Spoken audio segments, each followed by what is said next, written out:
కలగనలేదు రాముని సతి కాగలనని ఏనాడు. రాముడు అనుకోలేదు జానకి పతి కాగలనని ఆనాడు.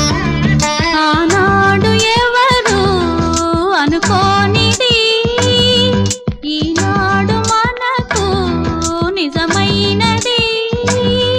ఆ రామాయణం మన జీవన పారాయణం. రాముడు అనుకోలేదు జానకి పతి కాగలనని ఆనాడు.